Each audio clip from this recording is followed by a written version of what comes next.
Bonjour à tous. Hippocrate disait que votre aliment était votre premier médicament. Hippocrate, vous savez, c'est celui qui est à l'origine de notre médecine en France. Et l'Ayurveda, qui est la médecine traditionnelle indienne, accorde aussi énormément d'importance à l'alimentation, à tel point que deux patients qui ont la même pathologie, les mêmes symptômes exactement, sont au même stade de la maladie, etc., eh bien, ces deux patients seront également traités par deux régimes alimentaires différents parce que la médecine indienne personnalise le régime alimentaire des patients quand on a besoin de soigner une maladie. Alors, ce qui est arrivé chez nous, en Occident, c'est que l'industrie agroalimentaire a complètement modifié les aliments qu'elle met à notre disposition. Ça va être des aliments transformés, des aliments qui ont été génétiquement modifiés, ou même des plantes qui ont tout simplement subi une sélection par des croisements. Là, il n'y a pas de manipulation, on va dire, d'OGM, ce pas des organismes génétiquement modifiés, mais on les a modifiés en les croisant entre eux pour arriver à la super variété idéale. Et du coup, eh bien, notre système digestif, lui, il est resté le système digestif primitif de l'être humain sur Terre. Donc notre système digestif n'est pas adapté aux aliments que l'industrie agroalimentaire nous propose. Donc il ne faut pas vous étonner qu'il y ait autant de maladies et que bien, on ait du mal à les soigner. Quand je vous parlais tout à l'heure de la sélection en croisant certaines variétés entre elles, ça a été fait pour le blé notamment. Et du coup, on est arrivé à avoir des blés qui étaient très riches en gluten. Les blés anciens n'ont pas de gluten. Et c'est aussi pour ça qu'on vous dit souvent, et notamment les naturopathes parlent beaucoup de ça, en disant que notre organisme n'est pas fait pour digérer le gluten. C'est la source de beaucoup de pathologies au niveau du tube digestif, au niveau de tout le système digestif, et c'est aussi la cause de beaucoup de maladies auto-immunes. Je vous l'ai déjà expliqué, tout simplement que le gluten, c'est une grosse molécule, et il y a un moment, quand il arrive au niveau de l'intestin, au niveau des... Je fais ça parce que c'est les jonctions serrées de la paroi intestinale, elles sont un petit peu comme ça, on peut les schématiser comme ça, dirons-nous. Et du coup, la grosse molécule de gluten va essayer de passer à travers, et elle va finir par y arriver si vous mangez beaucoup de pain, beaucoup de pâtes, enfin beaucoup d'aliments avec du blé.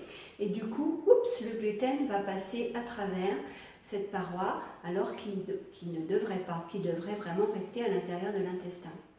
Donc ça va créer finalement un système de porosité au niveau de votre paroi intestinale, et à force, ça va entraîner vraiment d'autres pathologies, et notamment tout ce qui est maladie auto-immune. Alors, en dehors du gluten, il y a aussi tout ce qui est lait, tout ce qui est dérivé du lait aussi, les yaourts, les crèmes glacées, les fromages évidemment, aussi bien du lait de vache que de lait de brebis ou de chèvre, parce que ces laits, eh bien, ils sont complètement trafiqués, ils vont être pleins d'œstrogène déjà, qui est l'hormone féminine, et qui n'est pas bonne en grande quantité et pas chez tout le monde de toute façon. Et en plus, il y a plein d'antibiotiques et tout un tas d'autres molécules pas saines, on va dire. Et en plus, il va sans dire que le lait, eh bien, c'est pour les bébés humains, mais c'est pas fait pour les humains adultes. Vous voyez, dans la nature, le veau va téter sa mère lorsqu'il est bébé, et ensuite il va brouter de l'herbe. Les chevaux, c'est pareil, les chiens, les chevals, enfin, tous les animaux, tous les mammifères n'ont besoin de lait que lorsqu'ils sont nourrissons, bébés. On est la seule espèce à continuer à vouloir boire du lait, manger des fromages et tous les dérivés du lait alors qu'on en est adulte.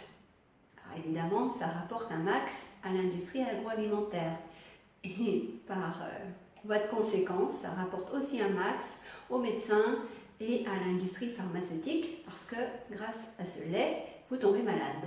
En plus, souvent on vous dit mangez des yaourts, buvez du lait, mangez des fromages, parce qu'il y a plein de calcium, et le calcium c'est bon pour vos os, pour que vous ayez une bonne ossature, que vous n'ayez pas de problème, surtout quand vous allez vieillir. Sauf que, on oublie de vous dire que le calcium qui est contenu dans le lait et dans ses dérivés est très peu assimilable par l'organisme humain. Donc vous pouvez manger en quantité tous les dérivés du lait que vous voudrez, vous n'assimilerez qu'une quantité infime de calcium, et en tout cas pas suffisante pour que vous ayez une bonne ossature. Il y a plein de calcium dans plein d'autres aliments, notamment dans des amandes, dans les noisettes par exemple, dans les fruits secs. Et là, le calcium est beaucoup plus facilement assimilable par votre organisme. Donc il est clair aussi que tout ce qui est dessert industriel, que tout ce qui est aliment industriel de toute façon, de tout ce qui est viennoiserie, eh bien, va causer des dégâts pour votre santé. J'en viens maintenant au troisième ingrédient qui est vraiment toxique pour votre santé, eh bien c'est le sucre, et aussi bien les sucres rapides que les sucres lents. Le seul sucre qu'on peut tolérer, qu'on peut bien assimiler, c'est le miel. Le miel, il existe depuis énormément de temps et constitue vraiment l'alimentation de l'homme primitif.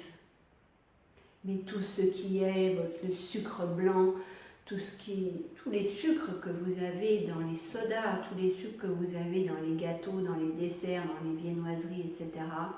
Et dans tous les plats industriels, parce que dans tous ces plats industriels, ils rajoutent du sucre, ils rajoutent du sel, ils rajoutent un tas de saloperies. Donc vous avez des apports de sucre énormes tous les jours. Et ce sucre, moi je l'ai constaté par moi-même, hein, il ralentit énormément le fonctionnement de votre cerveau. Il fait que vous êtes au bout d'un moment à saturation et que ça vous fatigue. Alors bien sûr, il y a des gens qui vont me dire oui, mais le cerveau il fonctionne grâce au glucose, ce qui est tout à fait vrai. Pour que votre cerveau fonctionne, il lui faut des apports de sucre, de glucose. Mais quand vous mangez trop de ce sucre raffiné, de ce sucre industriel, sachez que ça va vraiment ralentir votre capacité à réfléchir, à être bien, parce qu'au niveau émotionnel, vous allez être aussi beaucoup plus vulnérable. Et en plus, ça va complètement encrasser aussi tout votre organisme. Je voulais vous mettre en garde par rapport à ces trois ingrédients parce que avec eux, vous constituez un terrain acide. Et on sait pertinemment qu'un terrain acide favorise les inflammations. Donc ça peut être n'importe quoi comme inflammation, hein. Ça peut être de la sinusite, ça peut être au niveau articulaire, vous pouvez avoir de l'arthrose, vous pouvez avoir des rhumatismes, ça peut être n'importe quelle autre inflammation de toute façon. Et on sait qu'aussi, quand il y a inflammation, quand il y a terrain acide, ça favorise aussi la survenue des cancers. Essayez de repérer dans votre alimentation ces trois ingrédients, gluten, lait et sucre, et vous verrez combien ils sont partout. À bon entendeur, salut. Moi, je vous dis ce qu'il en est. Vous êtes responsable de votre vie, responsable de votre santé. Donc, faites ce qu'il vous semble bon pour vous. Évidemment, je vous invite à vous abonner à ma chaîne YouTube, à visiter le blog des Audacieux, http://www.motivationpositive.com. Aimez ma page Facebook Motivation Positive. Et puis, comme d'habitude, je vous dis prenez soin de vous et je vous salue. Au revoir.